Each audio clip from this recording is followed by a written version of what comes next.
She want to again apologize, by the way, to everyone. I'll be coughing quite a bit. After awakening from a near-death experience, the baby dragon to Coraline should achieve. This is just basically a catch-up. This is everything that happened last time. I'll let you guys read this. We went through all our trials. And reawoken as a dragon queen.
Warm darkness rushed in.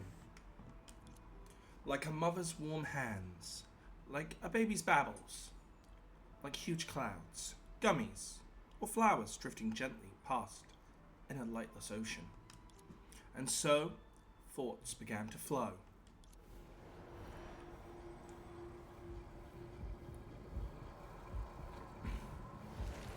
Good point, we're practically at the end of Arc 1. Oh my god, we're back here. Is this death? That's right. Do you understand now? Your death means failure. Game over. Restart. It all means all your previous efforts were wasted. Useless. For nothing. If you don't want to experience something so awful again, stay away from that little black dog next time. I'm sorry, I failed again. How many times has it been? 27 times, my dear little troublemaker. Instead of apologizing, why don't you work on that habit of acting before thinking? Even if you didn't help, someone else might have come to save that sunglass vendor, right? If you could learn to cherish your own life like V does, V would be delighted. But I just can't stand by and do nothing. Even if entering samsara makes you forget your previous experiences, haven't all these deaths been enough to form muscle memory? Experiencing a pain 100 times can't fix your tendency to seek trouble. I must say, I'm almost impressed. Remember, you are the core of this dream-seeking journey. Nothing and nobody except your own life is worth cherishing. Is this my past with Vita? Oh, so you finally remembered our secret past together. Bad touch! I need an adult here, adult! Vita, please don't suddenly appear behind me that way again. Such cold words. And I went through all the trouble to create a romantic atmosphere. You've recovered your earlier memories, which I assume is your reward for clearing this round. Now that you know I was actually your very first companion, have you grown to like me a little bit more? I remember now. I'd been faring alone for so long, lost in failures and sorrows. In the first samsara, there was only me and Vita, whom I could only meet here after each failure, acting as my undertaker. If you really want to hear the truth, I'd say remembering these things feels more like a punishment than a reward. What a coincidence. Same here. Everything changed after meeting Senadina. I made friends from Earth, resolved the Steve Data's corruption, reached Lanku.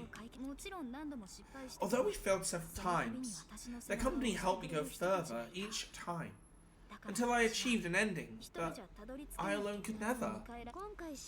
Fortunately, the Earth friends we made later had abilities that matched their kindness. Otherwise, more deaths would have been added to your record in this sector. It was they who created the opportunity for you, the holder of the Zodiac Astral Ring, to completely seal Layla, who caused the great shadow calamity in history, and helped the Seven Shoes dispose of the god's retainer, Perception, before she became self-aware. As a result, Blanqui is no longer burdened with the fate of imprisoning shadows, and the Great Panic didn't occur on Amber Street in the same period. Everyone got what they wanted. Everything's just peachy. Peachy. This could be called a peachy ending, alright. And yet, somewhere in my heart, there's still a feeling I can't put into words. Why so quiet? Don't tell me you're feeling guilty for stealing Baji's thunder and robbing these folks of a place among the venerable Seven Shoes. No, I was just thinking. Fine. What you just said also concerns me. Baji's ignorance stems from his ability to perceive human limitations before anyone else. Had he known about your particular connection with the gods earlier, he wouldn't have handed the stolen Zodiac Astral Ring to you, even if you didn't want it. Either way, you're the protagonist of this adventure. Quickly unlocking the next sector and rewinding earlier history is what the gods expect from her protagonist. And what about you? Me? I only look forward to myself. Anyway, since you made it ask this, we shouldn't delay. It's time to return to reality so everyone can shower you with praise, and then prepare for the next operation. Wait. Going further back in time would take us to a world where most of us here weren't even born. I want to take this chance to say one last goodbye to them. My. Aren't you adorably naive? Huh? This is a story where you're the protagonist, and they are merely supporting characters, who exist for your sake. And in this ending, they are but one of many possible outcomes in a virtual history. Is there any meaning in parting ways with NPCs who only exist because of your choices?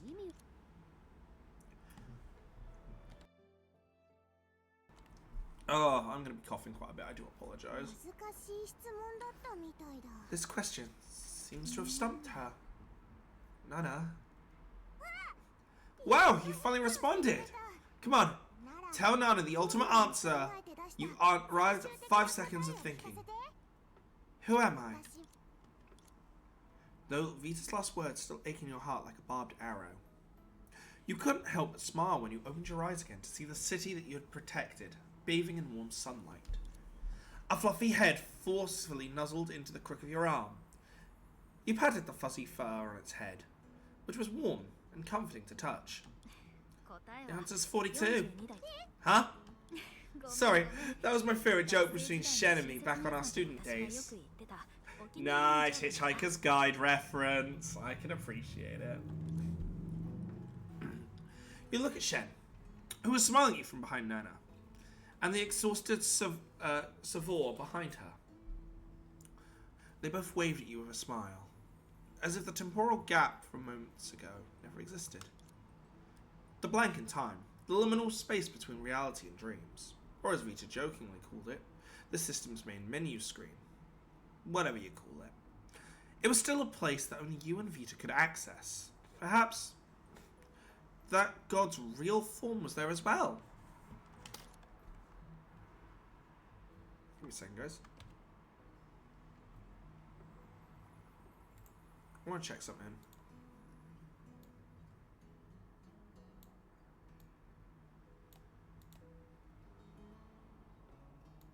Something's bugged me for a while. No, Honkai back third is at its full volume. Jesus. It's like nothing, but it's at full volume. I'm sorry, Nana. Right now, I still can't give you the ultimate answer you want to know. But you're so firm in your beliefs. Unlike me, with my head only full of questions. Take it, and you can hear them rattling around. I've Shen to thank for that. Not long ago, I received encouragement and comfort from her, as well as more intimate perspective from self-reflection. That conversation helped me overcome the shadow of being unable to verify myself, and put me in a state of undivided attention.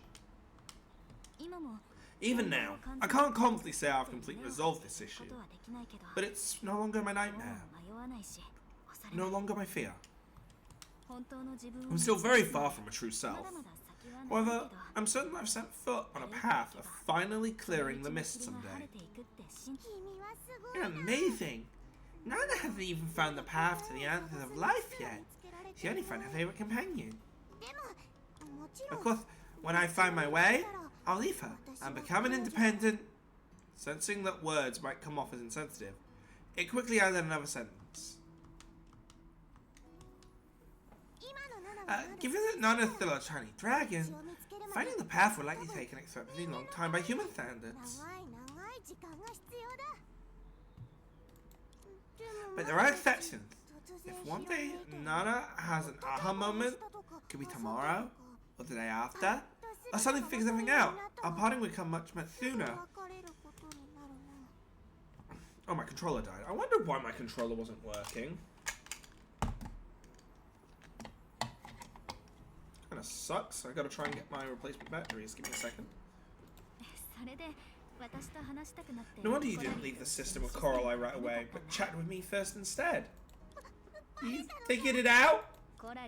What I know about her, when she decides to befriend you, she puts up parting as inevitable stick in the most valuable visible place, reminding herself to cherish every moment spent with you even more. When it's time to part ways comes, she'll surely be the first one to feel happy for you. And if you reflect to leave, she'll even urge you to go on. After all, every day before that was her rehearsal for the farewell. That's so Coralie. Too bad she'll never use the sticker Nyla gave her. You mean Layla? To Nana, the memories of Nyla are like a thick, heavy, and precious book. Reading this book always makes Nana sad. Yet the small river in Nana's heart can only produce 5 or 6 bubbles each time. They're very fragile, and they like to burst before they can turn into tears or flood into the sky. Just like now. Is Nana a heartless evil dragon? No, Nana, that's not true. The fact you worry about this proves you're a kind dragon. You can't shed tears because you haven't fully comprehended the story of another dragon's life, as well as because you're only on the second page of your book. In Nana's memory, at times like this, humans would shed tears and give something away to complete the parting ritual. But Nana can't do the first thing, or give something as impressive as reading notes. Why don't you leave what you want to say the most as an annotation? Can I write anything? Anything goes. Nana gazed at the pool of shadows, where an old world completely foreign to it slumbered. Nana wanted to bid farewell purely out of a feeling, yet couldn't comprehend. But who says caring cannot be naive? Sorrow must be proudful. Hello, little Layla. And goodbye. Suddenly, ripples spread across the calm pool of shadows. Looking closely, there were 5 or 6 circles.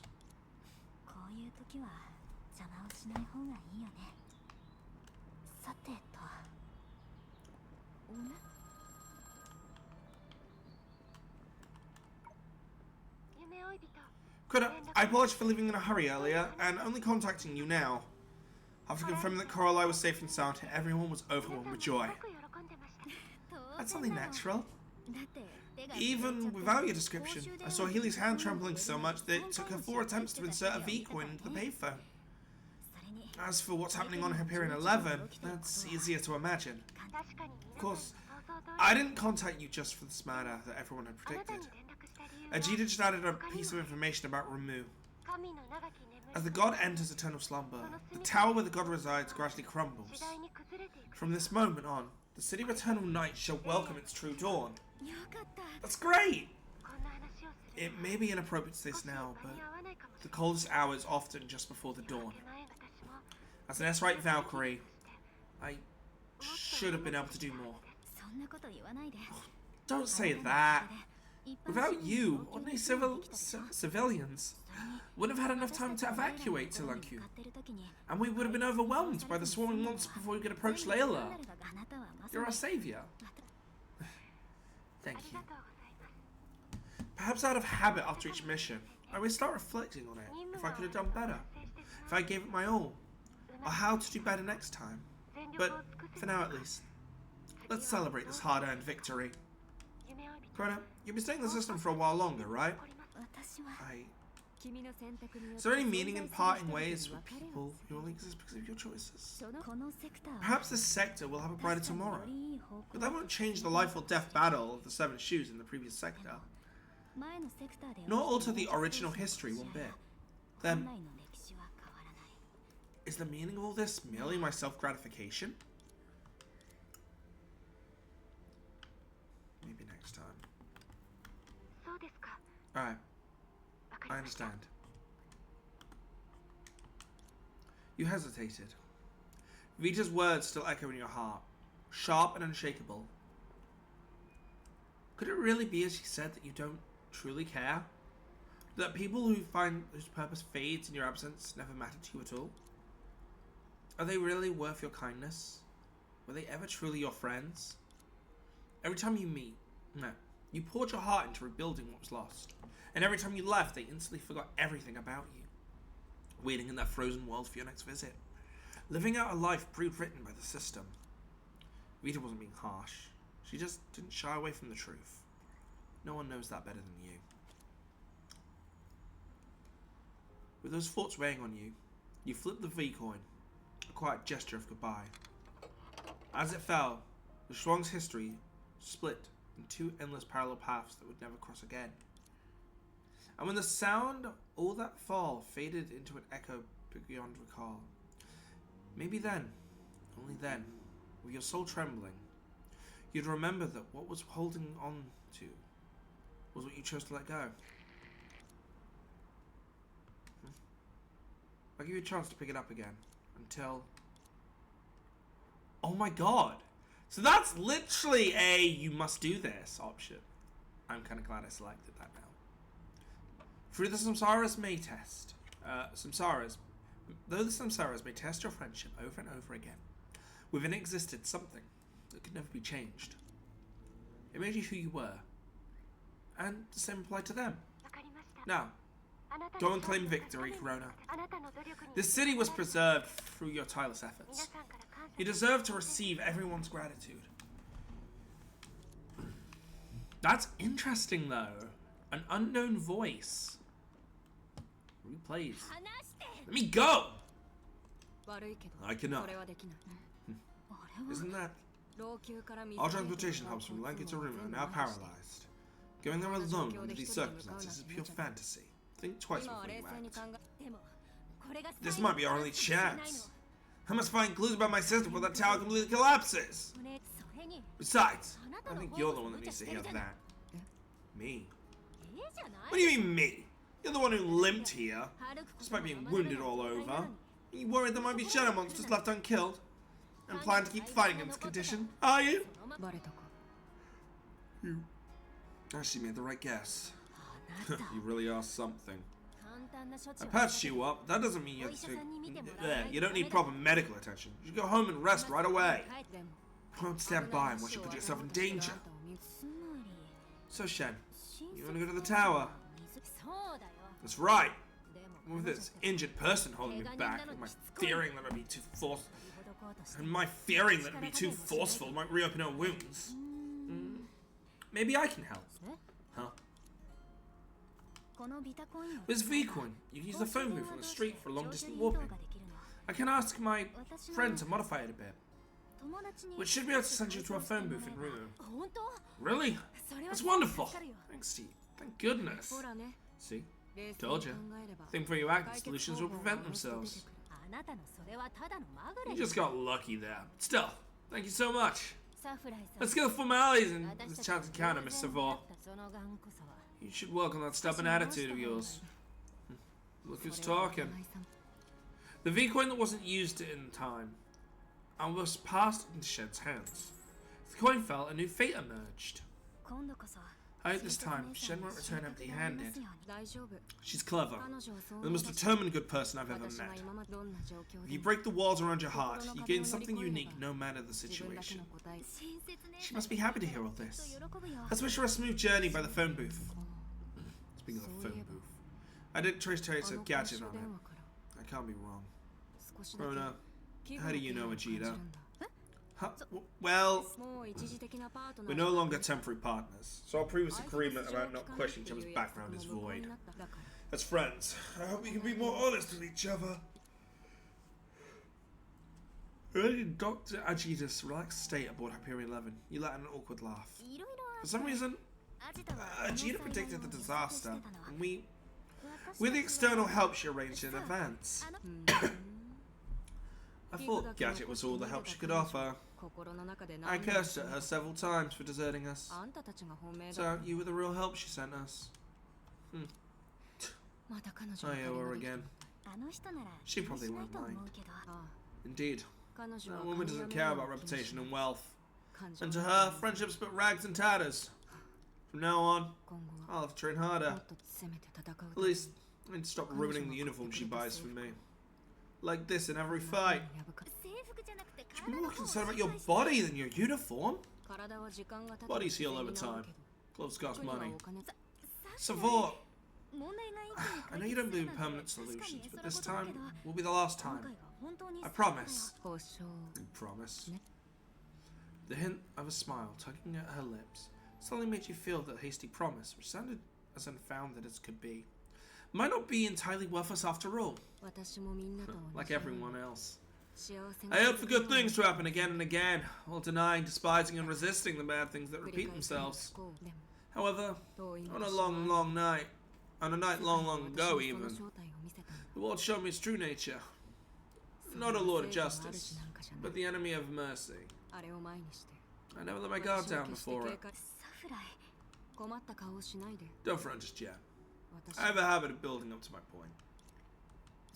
What I mean is, while I'm recuperating, I'll take a long break to think carefully about what I should do in my future. Have you considered opening a shop? I think a small shop specializing in handling troublesome matters would suit you well. It's my biggest creditor. Something drops dead one day. Opening a shop would be possible.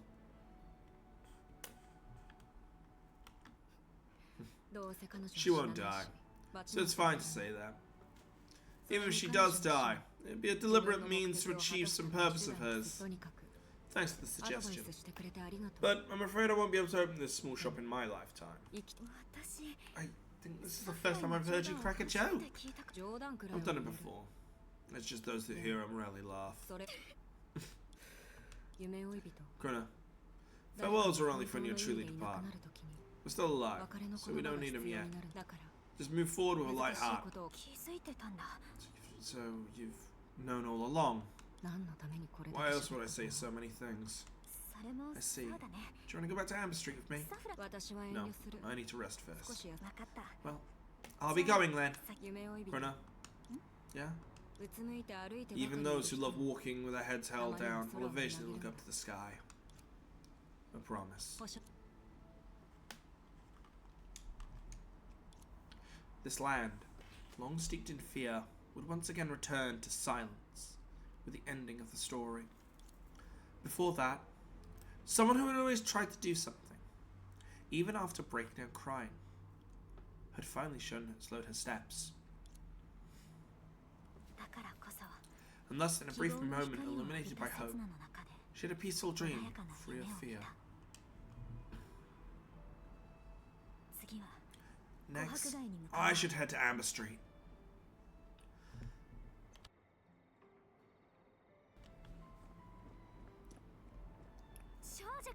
Song!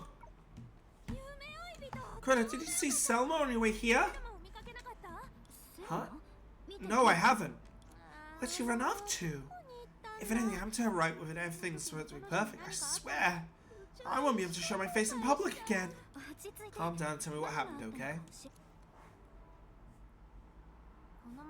You know how me and Selma were supposed to guide everyone to her manor, right?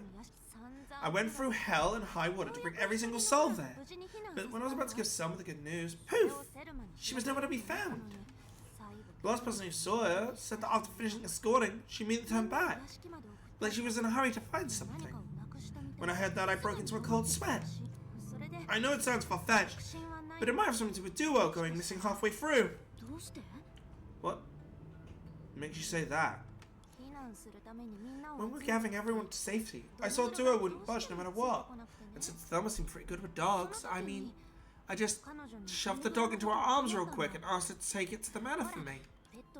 I know Duo ain't exactly her pet, and she's probably not going to take my casual request seriously, but you know, I just couldn't rule out that possibility.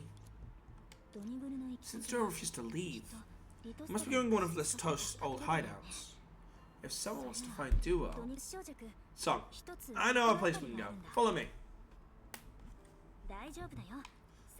Don't worry, someone's no ordinary person. There she is. Have you also come here to divert yourself? No, here, I'm looking here for... Woof. That sounds like Duo's barking. Huh? It's in the room. Then why are you standing at the doorway? Oh, would you rather me have crawl through a hole, pick a lock, or break down the door in an unseeming manner to get in? I have no desire to go to dog hair. But let's soil my hands for a mere mutt. Little Sparrow, how fortuitous that you're here. This task shall be yours to handle. Oh. Any other reasons you got? You know that Song asked this question? It sounded like she was hinting at something. No. Got it, Miss Selma. As for Krona, come this way. I have something to tell you. I know I'm changing their voices, by the way.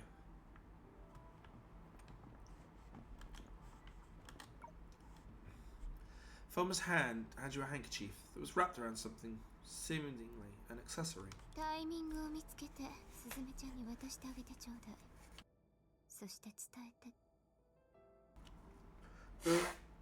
Sorry, I blew my nose on it, what?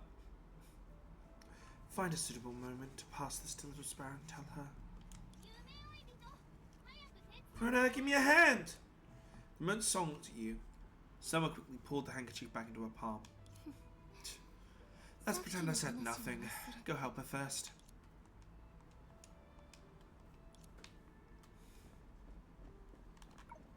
Why is everyone around me gonna act tough when they're hurting? Next time, I ain't gonna worry about them at all. And if I do, I'll be a dog. Song, what are you mumbling about? Nothing! After a while, with your help, she managed to pry the door open. Before pushing the door open, you instinctively held your breath. But aside from a little dust stirred up by opening the door, it was quite clean inside, albeit a bit messy. How did Latos manage to balance chaos and order so brilliantly? You know the secret of calling cats and dogs doesn't work here. Well, they won't do it to respond anyway. If it was willing to follow anyone besides Latos, it wouldn't come here in the first place. Let's split up and huh?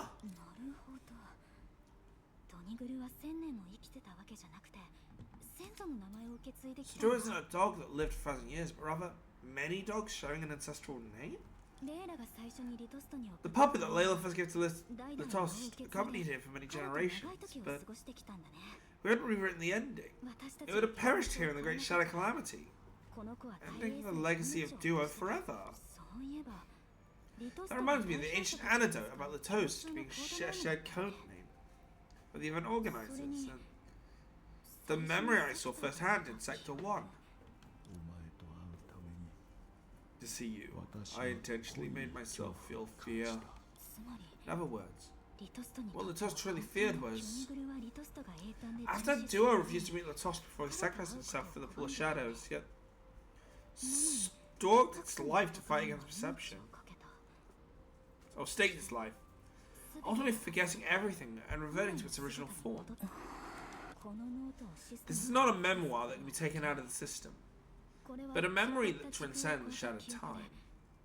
A loop back of fate where coincidences and inevitability intertwine. Though wordless, it exists here. Because I haven't come, it should continue to exist. This is really... Ah! That hell like hell, you bad dog! Are you alright? I found Duo's hiding under the bed with something in its mouth. So I thought I'd use that thing to drag it out. Ow! This fella wouldn't budge. So I pulled harder and harder, and here I am. Don't tell me you're not coming worse because of that raggedy piece of cloth. Do you know how dangerous it is out there? Rude. After an intense friendly exchange, you and Song managed to carry Duo, along with his beloved Rag, out of Litos's residence. So Miss Selma, why are you taking a walk while the shadow calamity is still raging? I simply cannot bear all the clamour inside. And since I promised to offer the manor as shelter, I have no choice but to inconvenience myself. With so many places to clear head, why did you pick here of all places, Miss Selma? Rather than questioning me, perhaps we should first question why Duo howls so loudly and so pitifully. Such disturbing howls compel me to investigate my convenience. Wouldn't exactly call it convenient when your hands too bust to open a door, leaving you standing there like some statue. My right arm is literally went limp.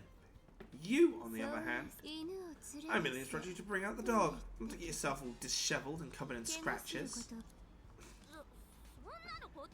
I ain't gonna let Miss Selma do this to herself. Noticing Selma's attempts to brush off her injuries, an inexplicable worry drove Song a step forward. By the time she remembered the fuzzy master-servant relationship between them, they were less than half a step apart.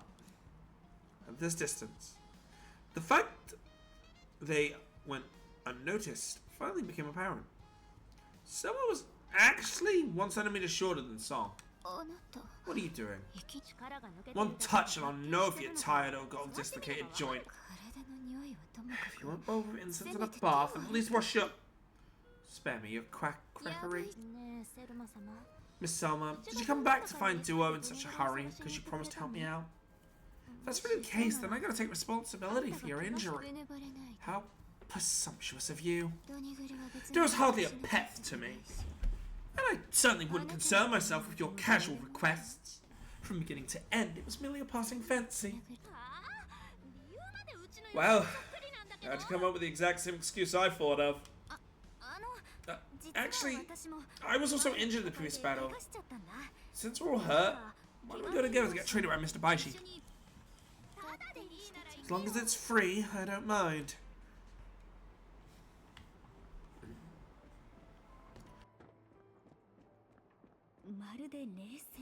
You look broken up. No, can't say that out loud. Since you both have external injuries, it would be best for you to have the same physician attend to you. Miss Selma, Master Song, this way please. Duo, I'll leave you in Miss Severum's care for now. After the 2 people and 1 dog filed out, you finally escaped the awkwardness of being sandwiched between them, and took a deep breath of relief. The more one cares, the more one fears exposing vulnerability. The more one yearns, the more one hesitates to lay bare the heart. I would rather not comment on Miss Selma and Master Song's relationship, but you seem so troubled. I cannot help but share a few words. Strange, how does Baiji know so much about Song and Selma at this point in time? What makes you say that, Mr. Baiji? Before officially meeting them, I already formed an idea of them from my sister's accounts. From what else I know, I cannot tell you. Please believe me, I would have never entrusted Master Song with stealing the Zodiac Astral Ring, nor have calmly accepted it going to another in the end, had I known every detail of the situation. I mean no offense. To be frank, I simply wish to convey my gratitude to you and your companions without any misunderstanding. I was worried that you would blame Song for this unturn of events or be hostile towards me, but I see I was overthinking.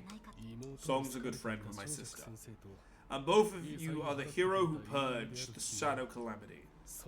How could I treat you both in such a manner? I don't know if I should say this, but honestly, I'm surprised you use such methods unbecoming of your status to obtain the astral ring. You call it, may call it despicable. I too once held righteousness as my guiding principle, but later realized that behind all present, supposedly inviolable homes, lies a fear we all could have easily conquered. People have never truly submitted to I shouldn't be this, but rather fear than anything unconventional. So much as meeting a single suspicious glance on the way would ruin their life. To avoid such fears, most people curl up in the mold of this is how I should be, ultimately becoming how they are today. If people had prior experience of being stranded on the brink of death, they would immediately realize there was only one thing that's worth truly fearing. It took away my sister, took away my only precious moments. Yet it remains unsatisfied. This time, it seeks to use the hands of God to plunder more and more. Even though you have met and reunited with a man before you many times, you dare not imagine what despair he must have endured to be able to maintain such composure, even when boiling inside. I have never once understood Lato's faults, much less agree with his actions. But I cannot deny fate that without you and your friends' devoted assistance, I would have never walked down a path similar to his.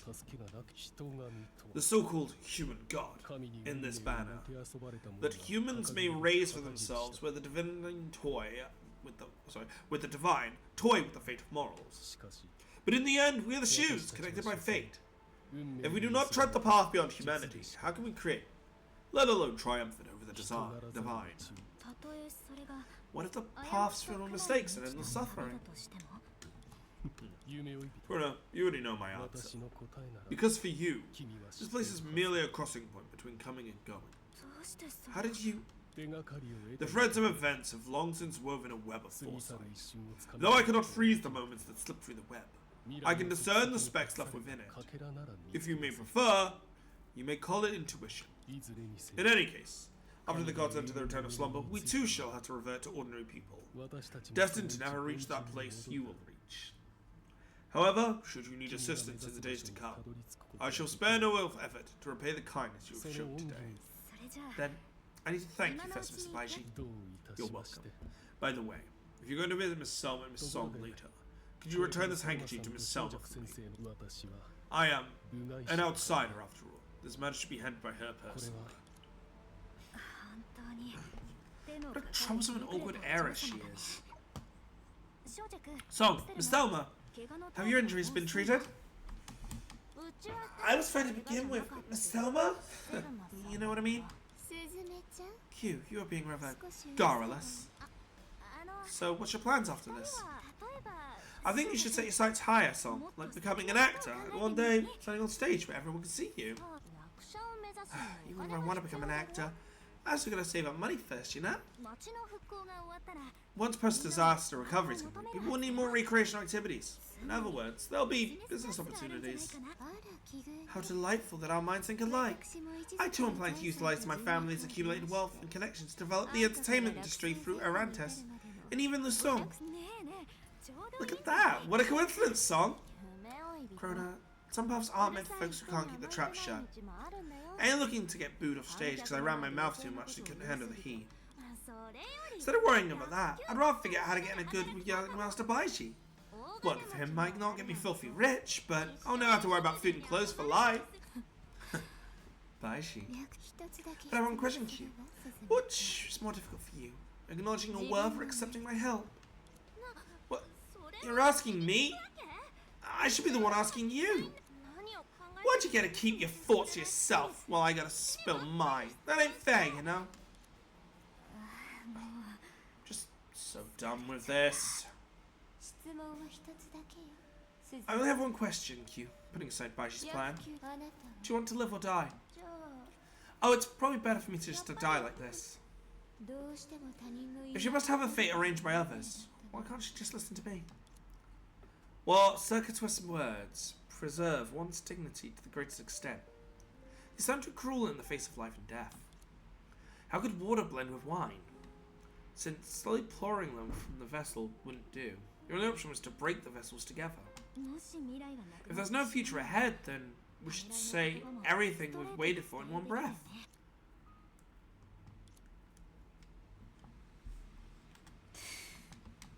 You two, make up right now!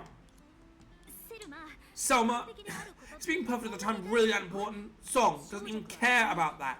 You let do it so midway. She was worried about your safety. And Song, you already figured out why Selma's hiding the truth.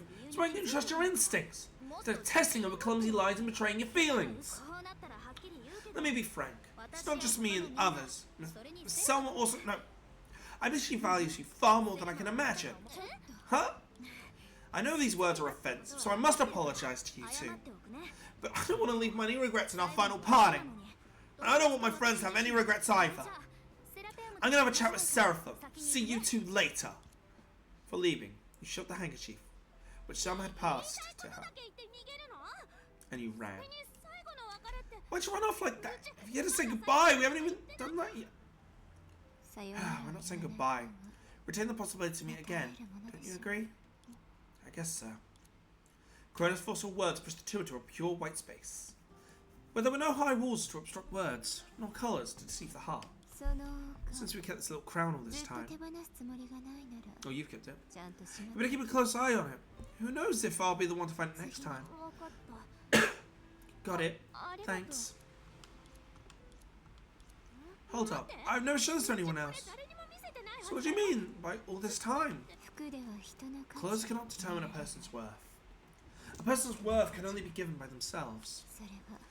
Though, it would be your source of confidence to remain on stage, you chatlet sparrow. You. Without warning, Songa recalled the pair of eyes she had been staring at before fleeing the stick. Oh my god! That whole time. Hi, Asta. This revelation has just brought me to tears. How you doing today? In the darkness, filled with sneers and whispers, those eyes alone did not make her feel afraid. And thus, she saw them as her only hope, trembling as she managed to take a step forward. It's the girl from the secret base. But she sat in the front row, and the clothes around her. Sure enough, she wasn't lying to me. She was also a noble. Was that remark meant to tease? Or pity? Little Maria dared not think about it at the time. Kids are home now to sleep. I hope they had a good time. If she found evidence of her flawed answer, all the illusions she lived by would shatter. Rather than face that, it'd be easier to stay away in the first place. In the end, she didn't stop by the girl's side. Instead, clutching the hem of a princess dress that wasn't hers, she fled from both the stage and the orphanage before the lights came back on. Thus began her life as a wanderer. Selma, why'd you say that to me back then? You seemed rather tense, so I wanted to offer you some encouragement. At the time, however, I had a habit of being pedantic due to my father's influence, so my encouragement was excessively embellished. Oh, I see. However, during my journey from behind the scenes to center stage, you've changed my mind. I'll be recognized by high society, transforming from a sparrow into a phoenix overnight. Interesting. The horror sparkled with such radiance, and her hands were crumpling the princess's dress. Your gaze assures me that whenever a glimmer of light appears before you, you'll try and seize it by any means. Even if you utterly lack the qualifications. Even if you must deceive yourself for a lifetime. I admire your ambition. Alas, both then and now, at every opportunity I can be called upon, you choose to run away. So, why do you run? Running away is the only way I learned to protect my pride. And now, I guess I don't need that anymore. I'm willing to accept your help, because I'll help you too. Just like Krona said, one day I'm going to stand on a stage where everyone can see me. Make sure every single person who's shown remembers the name Song.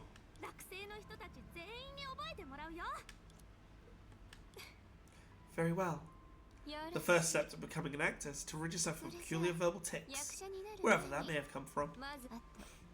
And you may drop the honorifics with me since you forget to use them earlier anyway. She's blushing!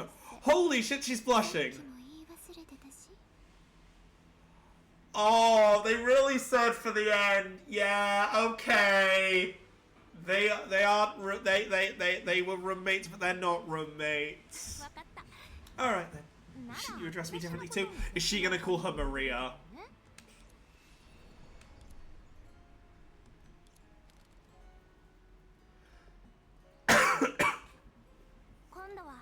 From now on, when it's time to run, I'll wait for you, okay? And when you want to do something, don't forget to count me in, okay? Run. Birds are meant to fly.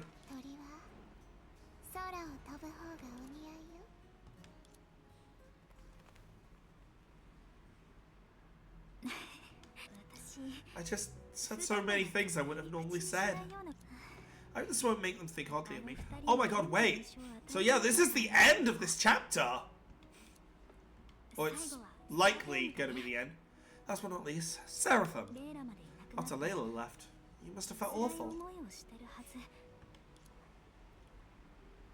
Yeah, this...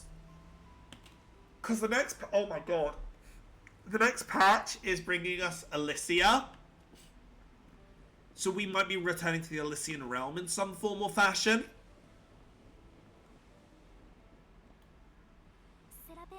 Sarah. The girl before you seemed to have fallen into a deep slumber, and she showed no response to your calls. Dua was in the same state in her arms. Out of concern, you tried to pat her shoulder gently. However, the moment you touched her, something happened. This wasn't your first experience with the Union. Back in Sector 1, you had voluntarily emptied Seraphim's consciousness to save Helia, Coralite, and Senna.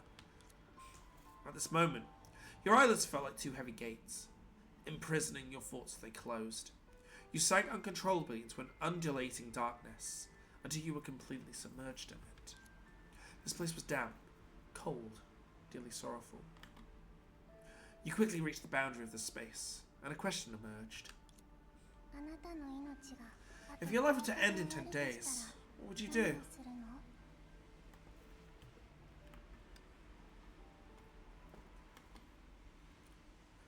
You gave your answer. I would do that. I'll try and make up for all that I haven't done.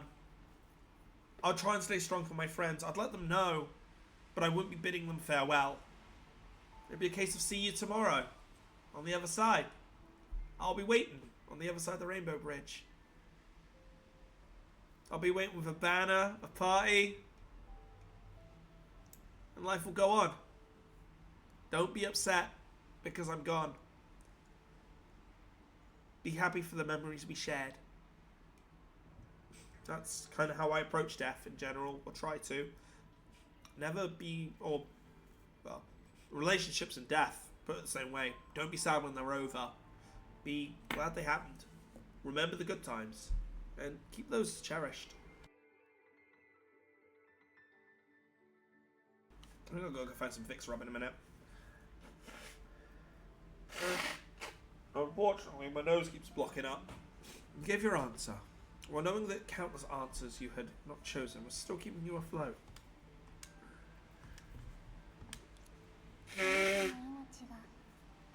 And if life went to tomorrow, what could you do? The emergence of this new question made most of your answers behind you suddenly vanish. Without the support, you began to fall. But you didn't give up flailing your arms just because you still could. You gave your answer, while believing that meaning would still bloom through your choice. If you want to end the moment you die, what could you do? You failed to grasp any answer. For you were in a hopeless wilderness, on a lonely shore, and the meaning you weave into nothingness was the very light that had fed into darkness. How could one grasp something that never existed in the first place? No! I'm sorry, Layla. I didn't mean it. It's alright. You raised your head in panic and met the girl's gaze. In an instant, the guilt in her eyes turned to confusion, and then she apologized again. I mistook you for someone else. I'm sorry. The two apologies carried vastly different meanings, yet you perceived a single truth from them. You are still not Layla. Not yet. I want to consult Duo and help it overcome its anxiety and fear. But I can't read or understand language, so I tried to communicate with its heart. It was my first time trying to do this, and I didn't think I'd implicate you. What did you two talk about? It said I would take care of it until in Uncle Lito's place for now. But I kept getting angry at Uncle Litos who wasn't present, complaining about how he wouldn't let it mess up the house, wouldn't let it chew on things, and especially how it wouldn't let it use his cloak as a blanket. To get back at Uncle Litos, Duo decided to start with the cloak and do everything he had forbidden. He believes he'll get fed up with it one day. You look at the dog and the piece of cloth it was curled up in. This fabric that Song called a rag was actually the cloak's hood, a treasure that desperately clung to for reasons unknown. Once draped over the wheel of destiny, all things would break free from shadows cast by the wheel, dissolving into a deeper darkness. There, the path of origin would vanish, the past would fade away, and only a certain someone's essence would envelop it for all eternity. Dream Seeker, I envy Duo. It doesn't care about right or wrong, it only cares about the people it believes in. But all the people I believed in, the ones that taught me right from wrong, they all did the opposite, and one by one they left me. And then all I had left was Duo. I want Duo to experience the same happiness I once had. But after everything that happened, happiness has just become something I can't understand anymore. Just like how Duo can't understand that Uncle Litos is gone. Dream Seeker. How can someone who doesn't understand happiness give happiness to others? Caught in a dilemma of not knowing how to save herself, yet wanting to save others. Union was the only path Sephiroth could turn to. I could simply tell her the answer, but an answer received without self-reflection, and the test of time won't help her current situation. What I should really do is something else. I have an idea! Huh? If you can figure it out alone, you can ask others to help you think through it. Your place is next to the library. We can have a big sharing session about happiness. It's totally feasible. Misawa's experiencing hosting parties. Master Baishi has money. Song is good at organizing things. Savora is diligent. And she can also supervise Song. I haven't really talked to them much. Oh, don't worry. I know him well. I can facilitate the sharing session. And I promise not to call on you. Thank you, Dream Seeker. Because of you, I'm feeling inspired again. And this time, I won't let this feeling slip away. As the girl spoke, she took out the book she was carried with her. You remembered this book was well, as Sephiroth would always be silently staring at it, rarely writing anything in it. Now, I have many ideas for Song's book. I'll write down her story as the way it is. Alright, may I put you all in her story? You're Song's friends and you mean a lot to her. I remember that was the last time she picked up the pen was during Song's funeral, when she wanted to fulfill Song's final wish. But in the end, I never got to read the story she wrote. Sarah, what do you plan to write this time? Could you give me a little hint? It's a secret. Oh. I'll find a suitable time and show it to you. Then it's settled. You have my word. If the world is about to stagnate, even the briefest joy will transform into timeless happiness. This is the only thing I can do for you. Leaving time and space to Sephiroth, you arrived at the scheduled spot. I handed my vehicle into sheds. There's only one way left to reach Remo as quickly as possible. I'll have to use the anti-Vita emergency communication left by Prometheus to contact Vegeta and Vita again. Whatever. It's not like I want to do this. It's about times call for desperate measures. Besides, Vita has messed with me plenty of times before. You calm yourself down and dial the anti-Vita emergency communication. When faced with the same words, everyone would most likely give answers that appeared similar but carried entirely different meanings. You know well that your companion Vita would dislike being a mouthpiece for rules. Instead, She preferred interpreting words with her own way. However, when it came to interpreting dream-seeking journey, her attitude had always been sincere. Not once did she ever fool around. Remember what she said earlier to us.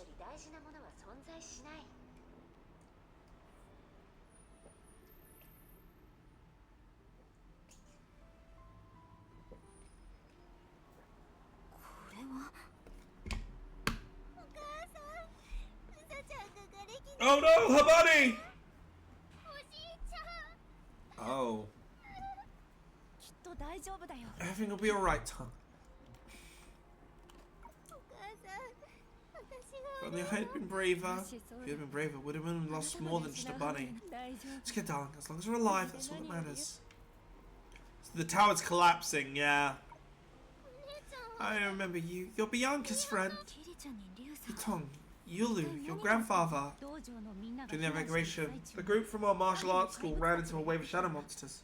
Grandpa took a hit from the shadow monster for the children who fell behind. Bianca had to come a few seconds later. Grandpa. He probably wouldn't have survived long enough until the doctors arrived. Grandpa, will he be alright? Grandpa's tough as nails. Trust the doctors. God has shut her eyes. Thus, the high heavens may have witnessed dawn as her grave sins collapse upon her. But who now shall be held accountable for the price that has lasted countless nights? The coldest hour is just before the dawn. You finally understood what the indescribable feeling inside you truly was. Just like Bianca, no matter how much you try to convince yourself that you've achieved the best possible outcome, their sorrowful faces make you imagine those other possibilities. Maybe I should have found a way to make a different choice. Maybe I should have done better. Maybe I should have mastered that power. In the words of quantum computer simulations, it was possible to have many what-ifs. But for those living in the very moment, this is the only reality. Your every choice might be far heavier than you realize. It's falling! The Tower of Corruption is falling! Shen!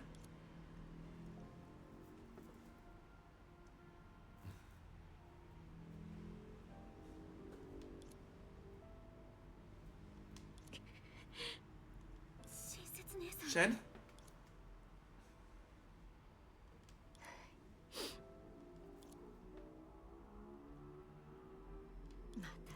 Seems like we've arrived too late again.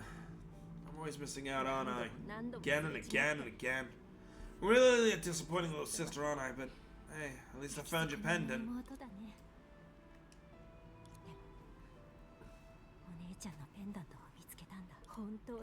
She really came here. She kept her promise. She was manages to exceed my expectations. She must have met with the god here and had her moral name erased by the god, and then became the 31st day. I only found this pendant. I once imagined the worst possibility, but when it's actually laying before me, still. Only if we directing our anger at others can we lessen our guilt. Only by acting blindly can we ignore the beginning of a tragedy. Krona. The one who drove my sister to the point where was never Latos, but myself. Are you really going to participate in the Tenshi's war in Lanku? As long as I get a rank in the Ten War, you'll continue your studies. I haven't forgotten about that bet, you know. And how exactly did you plan to rank well? With your fishing 800 meters in 5 minutes, or with your squeamishness at the sight of blood? With this, of course, just like you. Intelligence. Not nearly as clever as you. How'd you manage to find me?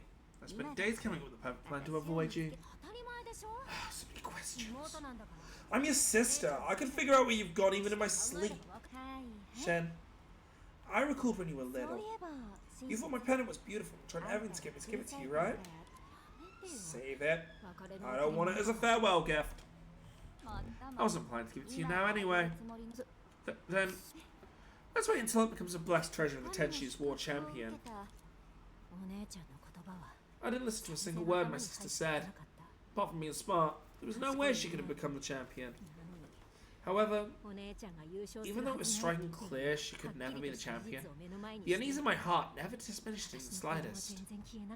Because you didn't want to see her get hurt in the arena. I'm guessing that's the reasonable excuse I made up for myself. So convincing that, even you were fooled by it. Credit. I feared most at the time that my sister would become a champion, as she firmly believed. My insignificance and incompetence would, after I lost my excuse, be laid before her. You don't understand a single thing. I do, I understand. Why do you gotta be so stubborn about things you're not good at? Why do you have to give your all such a childish bet? Why do you have to act like such a fool and enter that deadly competition? Shen, we all have things we're not good at, so it's natural for us to get hurt because of it. I won't say so what, but I just want to tell you that even so, the world you dream of reaching is still waiting for you up ahead. It won't abandon you just because you've stumbled. If you can't find it when you get up, that's just because tears are temporarily blurring your vision. Anyway, why need so many justifications? I am your sister. That was our final conversation. During the first week after my sister went missing, I could still remember everything. Every word she said, every pause between her words, how long she laughed, how deep she sighed, even how the sunlight moved from one leaf to another. Surely I could remember everything. A year later, I could still imagine my sister's tone and mannerisms, passing time alone but bickering with myself just as I did with her. By the fourth year, her true parting gift, a scarf that was only needed in cold weather, had become stiff and misshapen after multiple washes.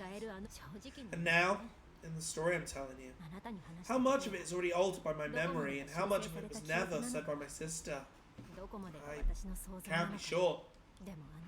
Only in that moment, when you look up at me and sought an answer from me, did I truly understand for the first time how it felt to be an elder sister.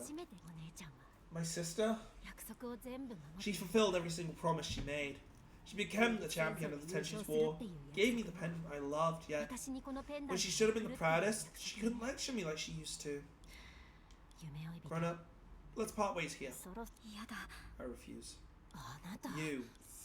Jen, have you ever imagined what it's like to be left in this place? I can imagine it. I'll be with you today. If you run into any trouble, don't hesitate to ask me.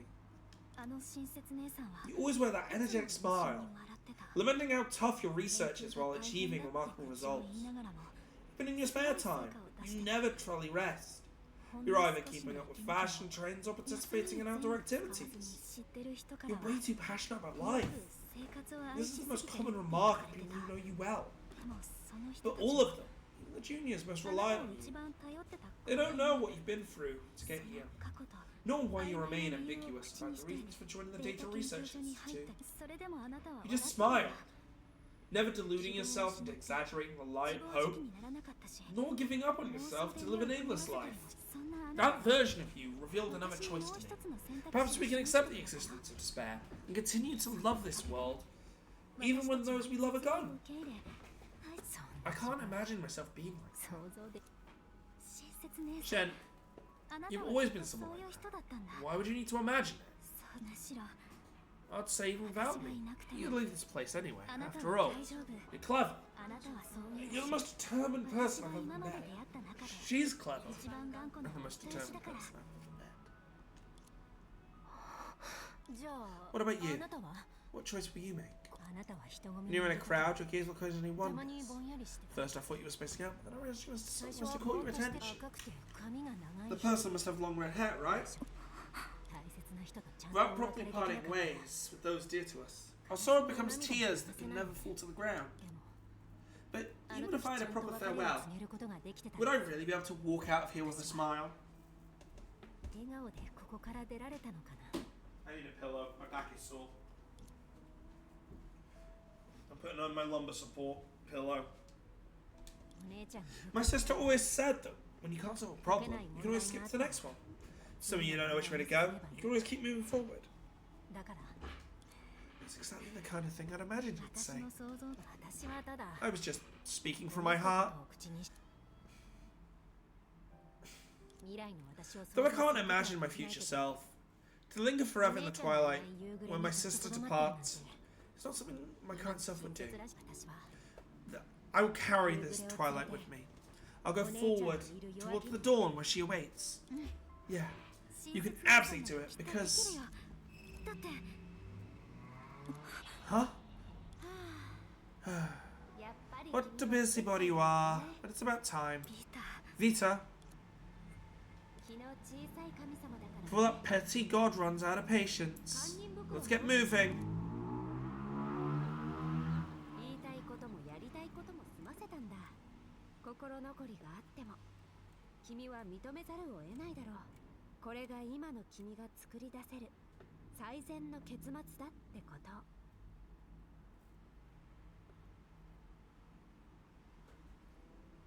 Later, on Hyperion 11.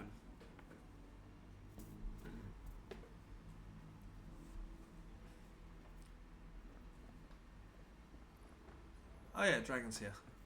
Narlab joined us. Welcome back, my favorite partner who now infuriates nor embarrasses me. Krona, the least of my worries during this dream-seeking journey. Did you say your proper goodbye to the delightful digital beings you call friends? Vita, I'm also one of those digital beings. Oh, so you're certainly different from the others. Among the friends I've made so far, you're indubitably the most sensible and adorable one. Did you have another argument with Vegeta?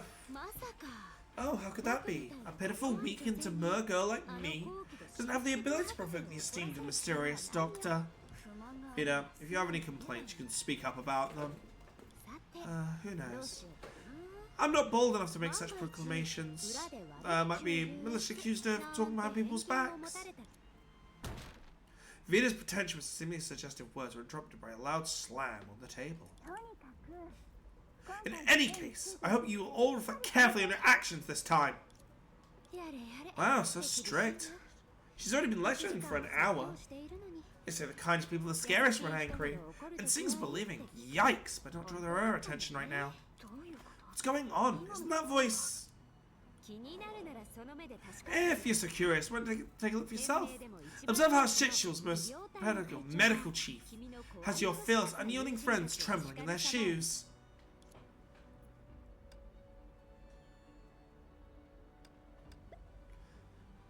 Just as you're about to slip away, you received a text from Coraline on your communicator. The message was filled with gibberish, as if typed blindly in a panic. Among the tembled words was the word, help! You sighed. Saving a life would earn you a lifetime of merit. So you walked towards the room where the sound came from. I think I know who it is. Well, there's Einstein. Took me those puppy eyes like you've been left in the rain, Coraline. You know I'd raise both my hands to agree with Seely.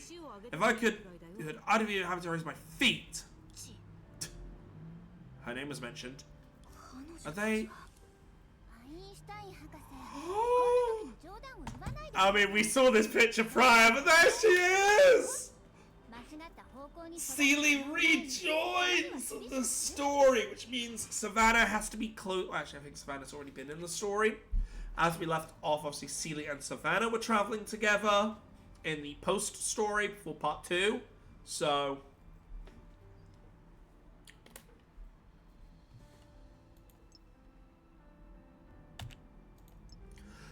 Give me 1 second.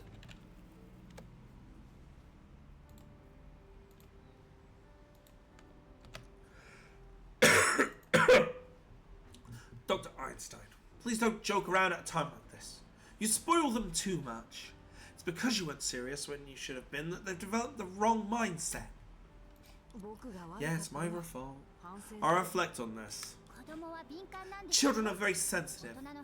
They gauge the importance of events based on our reactions. If we don't take the actions, then we should correct their mistakes. Yeah, I understand my mistakes. I should keep quiet. Instead, give you a silent look of approval. Looks like Estinian also figured out that it's always best to agree first. I'm not surprised there. Crowley, you need to be more serious about this. Idiot, this isn't the time to nitpick about my attitude. Besides, my attitude is perfectly proper. Hey, you two.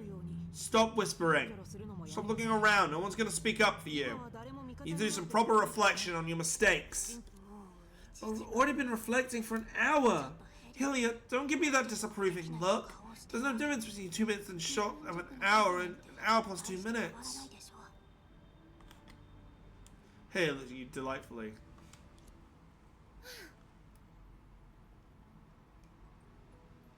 Pouty? That's cute. I like this design for Seeley. She looks almost a lot more like her Firefly design. To a degree. You're quite good at making witty remarks, just like Big Sister Bron. I mean Bronya. Well, that deadline's coming for me, and 1 + 1 + 1 is 11.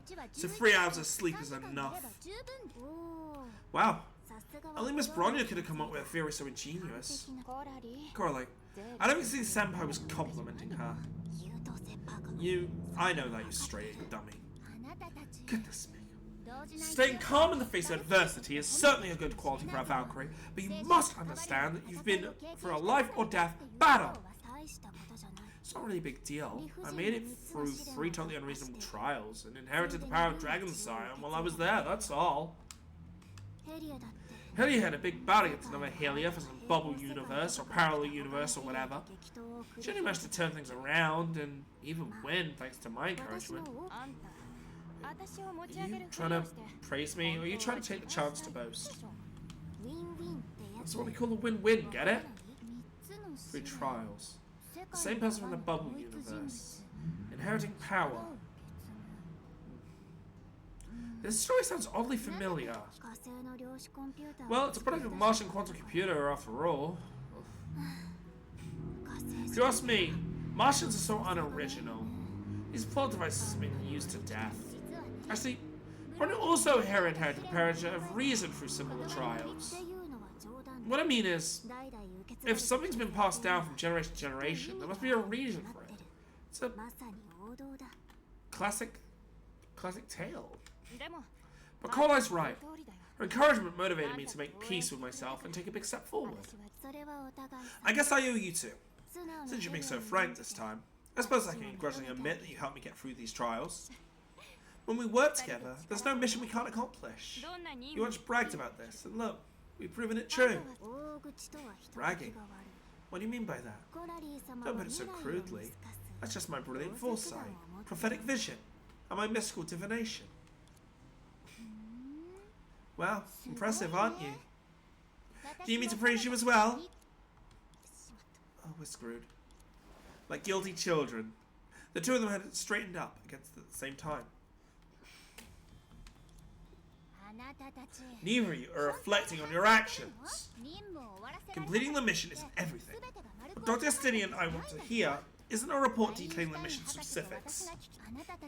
Like all young Shitshool Valkyries, you strive to improve. You seek breakthrough and progress through countless cycles of Mars exploration, while repeatedly facing dangers in the process. You gradually neglect yourselves, trying to solve crises that aren't yours to alone to bear. And that's what worries and saddens us the most. Yes, Senpai! Both of you want to be heroes.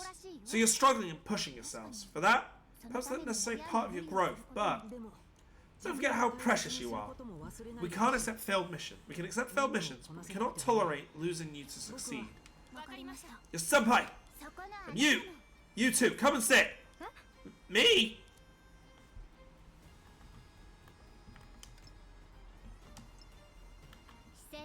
Alright, stop with the complicated glances. Sit here and listen to me. I've seen the system reports tracking your actions. The number of times you put yourself in danger is no fewer than these two. Do you think you can act recklessly just because your form of existence is different? Such naive thinking is what invites deadly danger. The value of life is absolutely not something that can be weighed on a scale. And that includes your own life. There will never be a time when these two who love and care about you would want a victory achieved at the cost of your self-sacrifice. And that applies to all 3 of you. If I ever see any of you putting yourself in danger on a mission again, I'll be very, very, very angry. Remember that. Yes, senpai. So, all that childing was just her way of showing concern for me. It wasn't hard to grasp. Perhaps it was just easy for a Valkyrie to express her care for someone who she had just met, and wasn't a junior Valkyrie.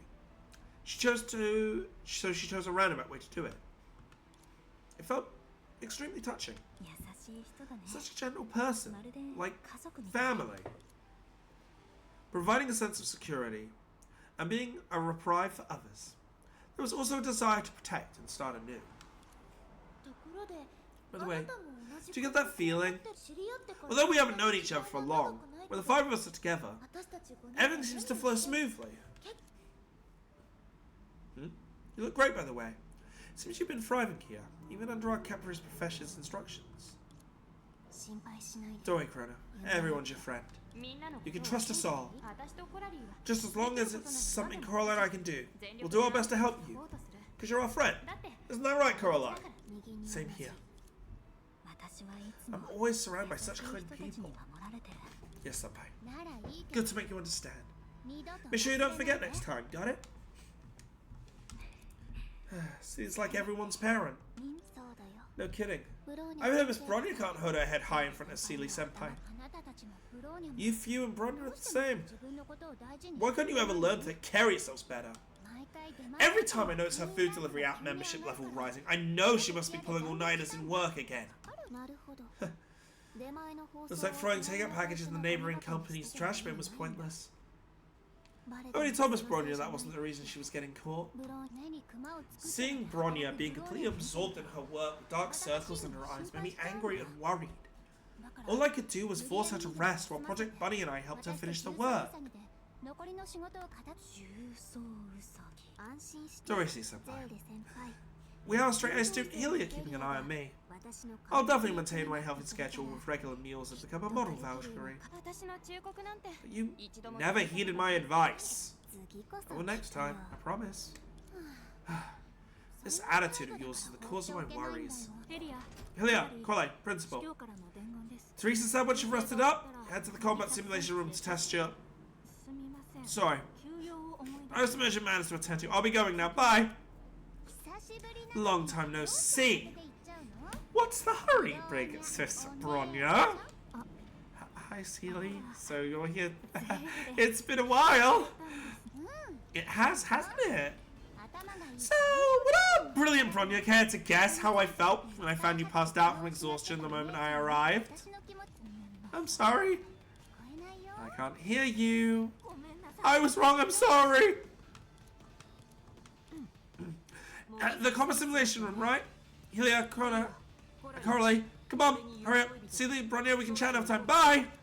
Your intuition told you should immediately leave this place, so you fled the scene with others. Bronya, don't leave me! I don't want to see that happen again. Do you understand? Helia, Coraline, I need to check the status of your battle suits before the test.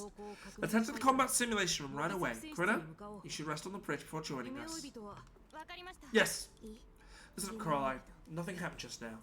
We didn't see anything or hear anything. This is also a matter of life and death. Got it? Understood. But for those in the recording of this on the YouTube side, this is where we'll be ending this episode. For those on stream, I need to take a quick break and then we'll be right back. So for everyone, thank you very much on YouTube, and I will see you later. For those on Twitch, stick around. I'll be right back.